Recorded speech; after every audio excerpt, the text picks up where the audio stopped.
Clair Obscur Expedition 33 is absolutely packed full of various missables, whether it be important weapons and items, side quests, fun characters, rare loot. There are mysteries and secrets hidden around every single corner.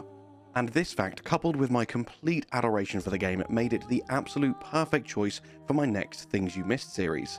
It's the most beloved video series on the Dom's Roundtable channel, and for anyone who hasn't watched the Things You Missed series before, for the likes of Elden Ring and Lords of the Fallen, think of it as an all-encompassing walkthrough, where I will not only help you reach the end of the game, but we'll have fun doing it and we will ensure 100% completion of everything. So if you want to get the absolute most out of Clair Obscur and really immerse yourself in every single thing that this incredible world has to offer, look no further than this series right here. So without further ado, let's jump into episode 1 and see what you might have missed in the prologue.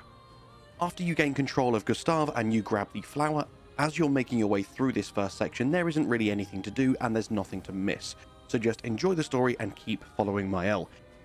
After a minute or two, you'll be asked to enter into a battle tutorial with her. Yours will look a lot different than mine, as you'll most likely still have your tutorials turned on. So keep progressing through the next few cutscenes, and I will meet you down on the ground level once you have gained control of Sophie.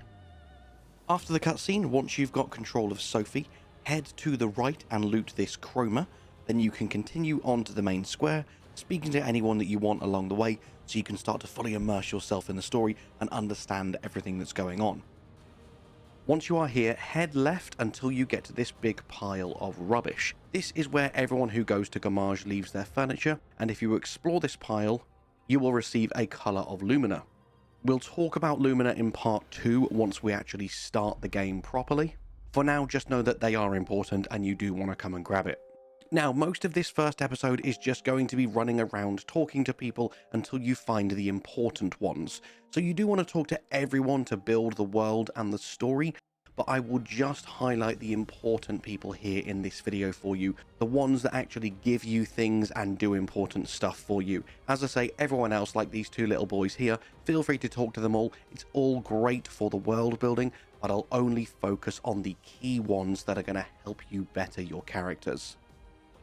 Heading back in the direction you came from, you can speak to Estelle here. She is very close to the two boys that we just spoke to. She doesn't give you anything, but she does give you a choice. And every choice like this has potential knock-on effects later on in the game. So make sure you speak to her and answer with whichever option you prefer. I chose to have her paint Esquier. However, you could suggest that she sculpt something more menacing like a Nevron. All of these things will become clear as we progress into the game. I don't expect you to know what any of these things are yet, and I'm not going to tell you because I don't want to spoil anything. Next up, near the central statue that we've been running around, you can find Cyril, and he is struggling to prepare a headline for tomorrow's paper. Again, I would say choose any of the 3 headlines you want, but the second one really feels the most fitting to me. I would just very much advise you not to take the bottom option. Once you finish speaking to him, climb up these piles of logs, and you can go and loot yourself some chroma.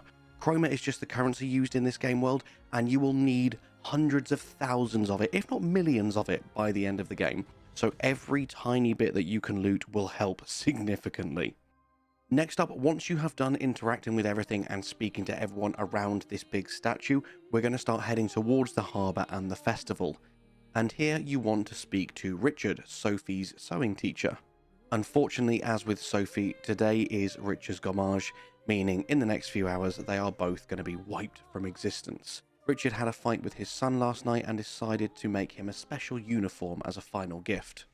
His son won't be at the Gommage ceremony, so Sophie will give this coat to Gustav to give to his son later on in the day. And this is important, we will revisit why later. Next up, as we keep heading down, you will see a big display in honour of the expeditioners as they are trying to recruit people for future expeditions, but the person we care about is Eloise. She is skeptical that expeditions really do anything and wants you to show off your power by destroying the punching ball in one hit. This is very simple. All you need to do is just keep attacking and building up your overcharge until it's at 10, and then use your overcharge skill to destroy it in one shot. She will be inspired by your show of power and skill, and a little less afraid, and maybe even consider joining the next expedition. But most importantly, you will be rewarded with another colour of Lumina. You are done in this area and the side paths are blocked off by people talking, so now just start heading straight down the middle. There's a couple of interactions in this area, but only one important thing. You'll notice that there's 4 or 5 trash cans around. However, this one here on the left, just down from where you meet Maxine the drunk, actually has someone hiding in it.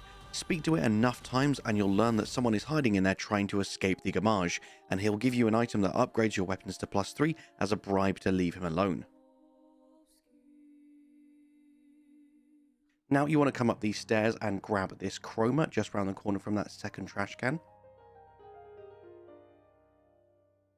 And now we're going to start heading over to the other side and talk to this painter.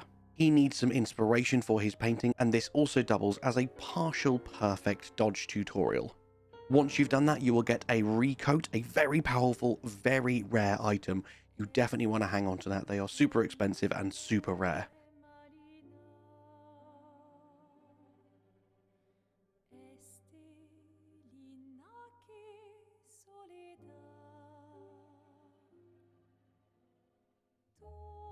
Now, as we walk up the stairs on the other side, there isn't anything to see apart from this drunk guy.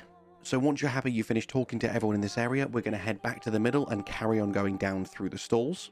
And now that we're getting very close to the harbour, there will be many conversations that you can have. But again, most of them are just storytelling and world building. So go and explore them at your leisure, and I will stick to just showing you the important stuff for your character. So firstly, over on the right hand side here, once you've spoken to Florian and Henry, you want to make your way over to the back right hand corner for a little mini boss. There is an achievement tied behind this guy, and the only gimmick to the mine enemies is they will build a wall and protect themselves, and you need to stagger them to tear down this wall before you can start dealing a decent amount of damage to them. So do your best to parry or dodge their attacks. Don't forget, dodge timings are far more generous than parry timings. And whilst you are taking as little damage as possible, just use this time to build up your overcharge, and when you have got maximum overcharge, use that and that will instantly stagger him, allowing you to completely destroy him on your next turn. There are many mime fights throughout the game, and they all go very similarly to that, and that is one of the primary ways that you can get cosmetics for your characters. Whatever you see mimes wearing, usually you get that outfit for one of your characters, whether it be a beret or a bow or something like that.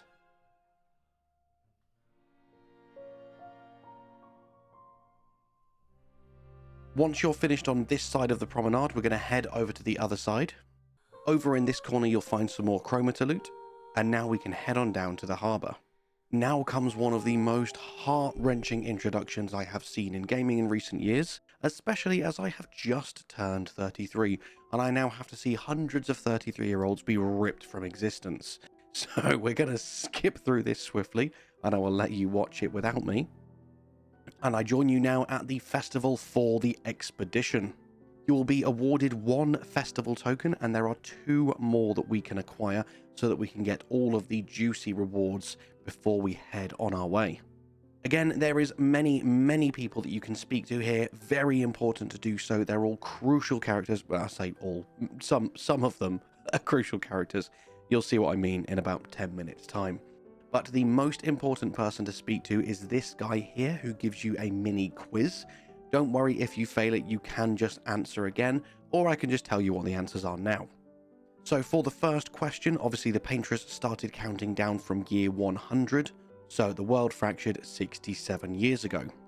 And next up, you may think because of that it started at Expedition 100, but it didn't. The very first expedition was called Expedition 0, which I agree with Antoine here. I think that is very silly, and it should have been Expedition 100.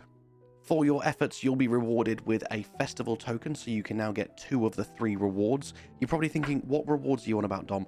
I'll show you in just a second once we've grabbed the 3rd and final token.